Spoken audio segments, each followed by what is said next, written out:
Em continuidade, convidamos o senhor diretor executivo da Transparência Brasil, Manuel Galdino.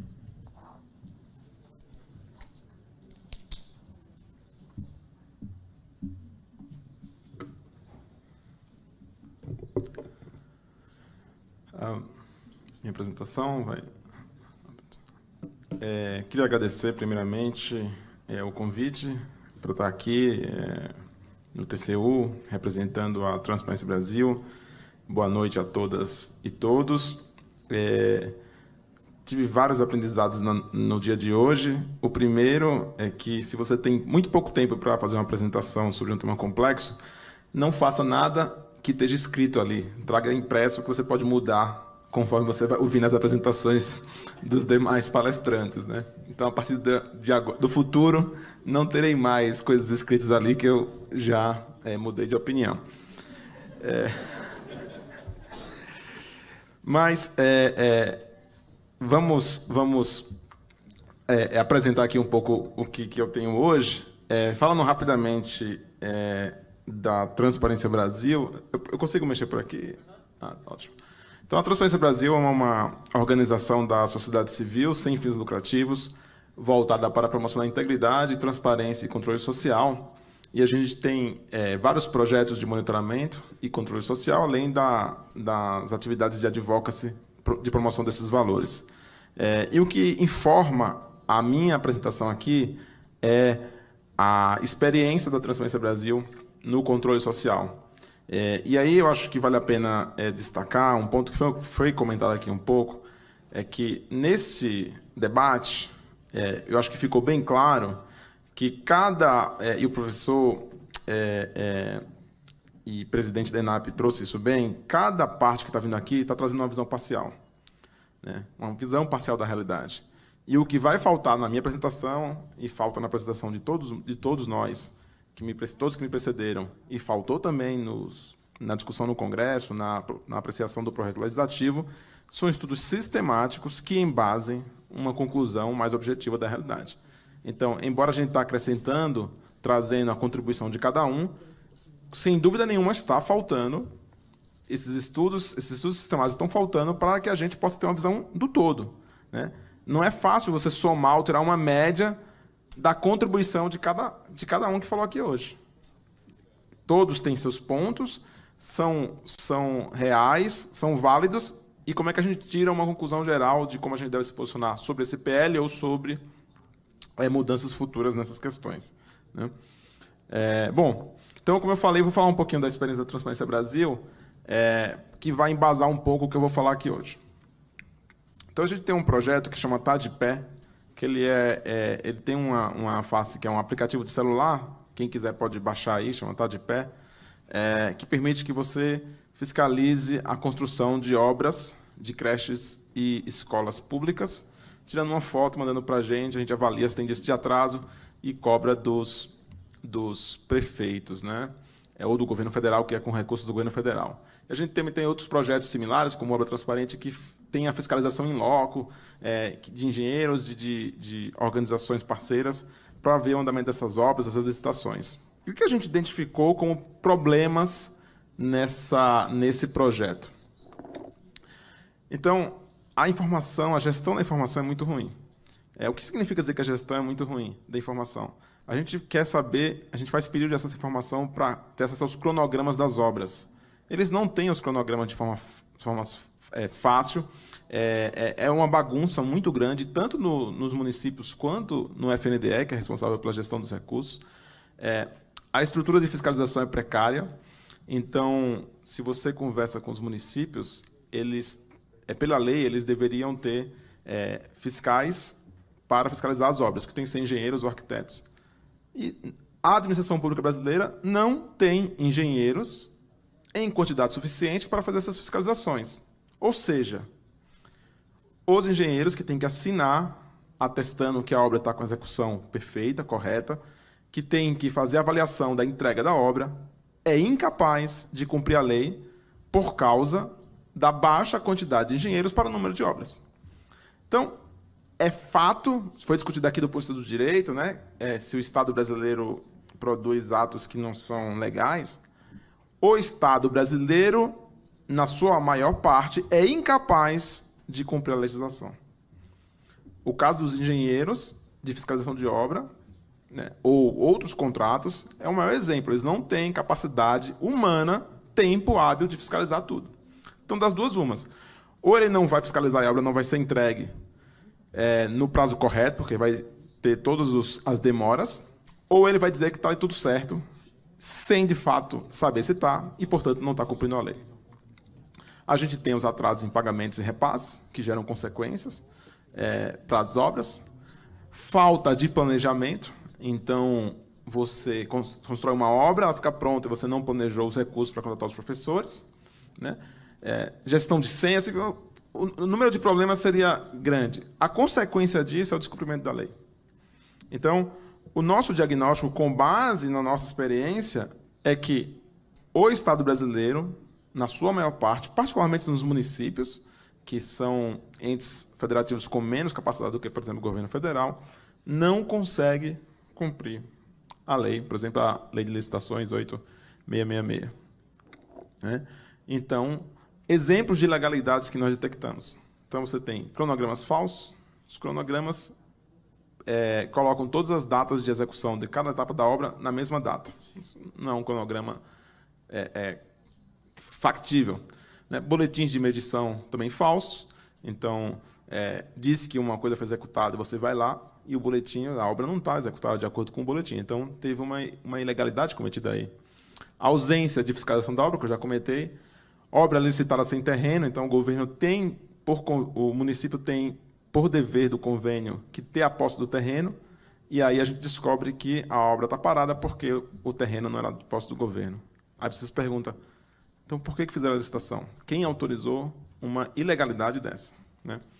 Então, só no caso dos programas do governo federal do Pró-Infância, nós identificamos 50% de obras atrasadas, aproximadamente, e mais de 1,5 bilhões de reais gastos em obras que estão abandonadas num período de 10 anos. Esse é o montante apenas de um programa federal, por causa, entre outras razões, da incapacidade do Estado de atuar de forma eficiente e cumprindo a legislação.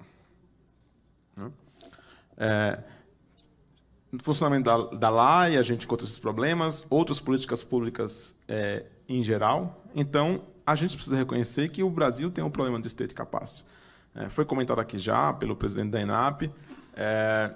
Há, sim, esse problema, isso gera consequências, inclusive da incapacidade de se cumprir a lei.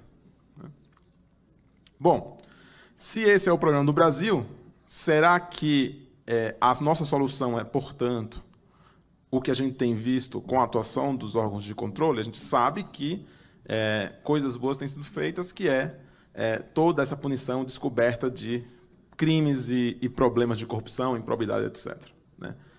Só que o nosso modelo de controle, particularmente de controle externo, mas vale muito para outros órgãos, como controladorias, é que ele é voltado para fiscalizar muito a legalidade. Então, no Brasil, os órgãos de controle fiscalizam se os atos são legais, o compliance da coisa. Né? Então, a gente tem um modelo de tribunais de contas, que se julga, né? Você tem um julgamento sobre a legalidade daqueles atos, a economicidade, etc., mas é um modelo que tem um julgamento e tem sanções e punições. Né? Mesma coisa para os Ministério Público, Judiciário, controladorias. Embora, particularmente no TCU, tenha, ao longo do tempo, tem havido inovações para a prevenção antes do ato acontecer, a lógica geral dos órgãos de controle brasileiro é de controle a posteriori, após o fato. Né? Então, a Lava Jato, né? Tudo depois que já aconteceu, a gente descobriu e está punindo. Então, esse modelo leva a uma lógica punitivista. Tá? O que seria um modelo de controle alternativo?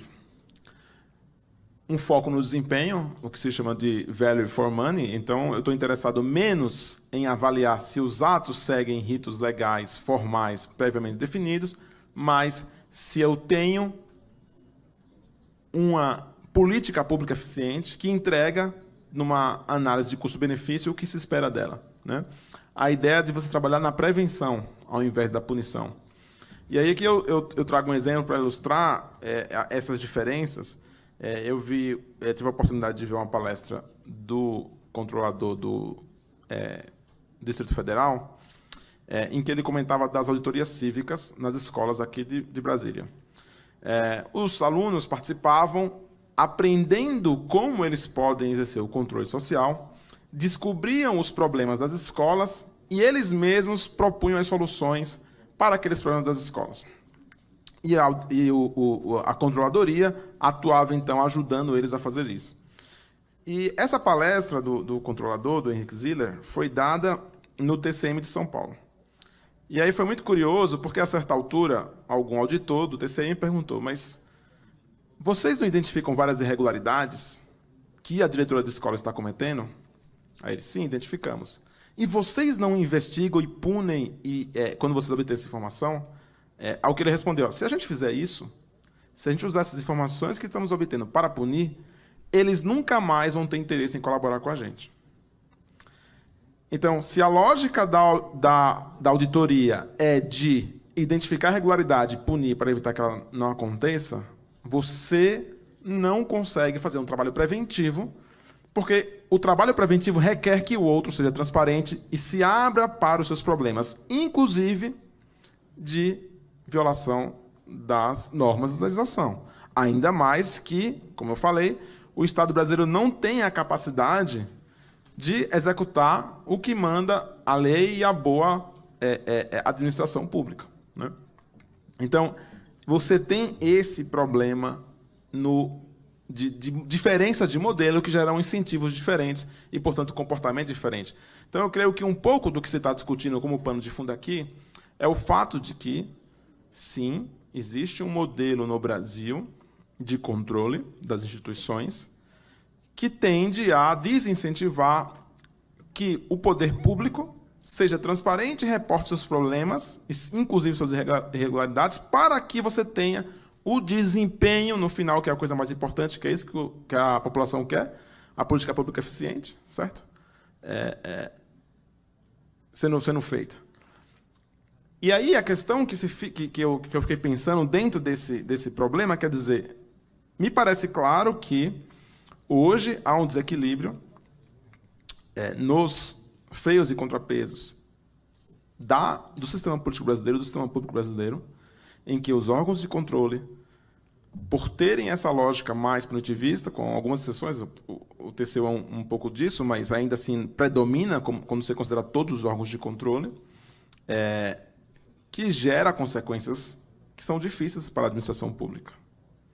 Justamente porque o Estado não tem a capacidade de executar a lei tal como ela determina. Mas o nosso modelo não permite que os agentes de controle possam simplesmente ignorar o que é o mandato deles. Se eles sabem de uma irregularidade, eles têm que reportar essa irregularidade, fiscalizar e, eventualmente, implementar a sanção. Então, o que eu vejo como dificuldade desse projeto, do PL que está em discussão aqui hoje, é que, embora ele venha tentar, de fato, endereçar um problema que existe no Brasil, ele me parece que identifica a partir de um diagnóstico errado, né? Você tem esse desequilíbrio entre a capacidade de execução do Estado, o modelo dos nossos órgãos de controle, e ele quer resolver justamente por essa via de uma legislação que vai salvaguardar a administração pública, o executivo, fundamentalmente. Mas ele não vai resolver o problema da baixa capacidade estatal. A única coisa que ele vai fazer nessa hipótese, né, que é uma hipótese, eu não tenho os dados para mostrar isso, obviamente, é que não vamos ter tanta irregularidade sendo punida. Mas a regularidade vai continuar lá. Porque o Estado brasileiro, estruturalmente, está organizado de tal forma que ele não produz agentes com capacidade de cumprir a legislação. Meu tempo está acabando, muito já foi falado sobre o PL, é a parte em que eu aproveito para pular as coisas que eu mudei de opinião. Vou comentar só rapidamente aqui sobre a questão da motivação da decisão, porque eu acho isso importante.